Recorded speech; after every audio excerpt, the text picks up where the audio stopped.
சரி சார், இப்போ நீங்க 2 பேருமே இருக்கீங்க. பழைய இந்த ப்ரொஜெக்ஷன் இருக்குல்ல, அது எப்படி இருக்கும் சார்? அதை பத்தி சொல்லுங்களேன். அந்த ரீல் அது ஓட்டுறது. வந்து ரீல் இருக்கு, அது உள்ள இருக்கு. ஆ அது வந்து ஃபிலிம்லேயே வந்துங்கள ஃபிலிம் 35 mm ஆ 70 mm 70 mmனா வந்து அந்த பெருசா இருக்கும். அந்த 35 mmல அந்த 4 வோல்ட்ஸ் இருக்கும். ஆ அந்த சைடு ஒரு இல்லை ஃபிலிம் பார்த்துருக்கீங்களா? ஆமா. அதான் 75 mmல வந்து 5 வோல்ட்ஸ் இருக்கு. அப்போ ஃபிலிம் இருக்கும். ஆ 75 mm. ஓகே. சினிமா ஸ்கோப்பில் நார்மலாக இருக்கும். சினிமா ஸ்கோப்பில் நார்மலாக இருக்கும். 35 mmக்கு 4 வோல்ட்ஸு, 70 mmல 5 வோல்ட்ஸ் இருக்குது அந்த ஃபிலிமில். ஆமாம். மற்றபடி உங்களுக்கு அந்த காலத்தில் சிங்கிளாக வரும் பெட்டி. சரி. அது வந்து ரெண்டாக டபுளாக ஜாயின் பண்ணுவோம்.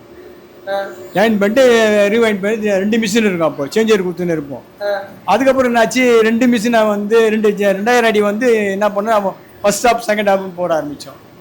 ஃபர்ஸ்ட் ஹாப் ஒரு ரீல் வரைக்கும் டிஷ் மாதிரி பெருசாக போட்டு ஃபர்ஸ்ட் ஹாப் ஒரு ஏற்றிட்டோம் இன்டர்வல் வரைக்கும். அதுக்கப்புறம் செகண்ட் ஹாப் இன்டர்வல் வரைக்கும் ஏற்றி ஓட்டிருந்தோம்.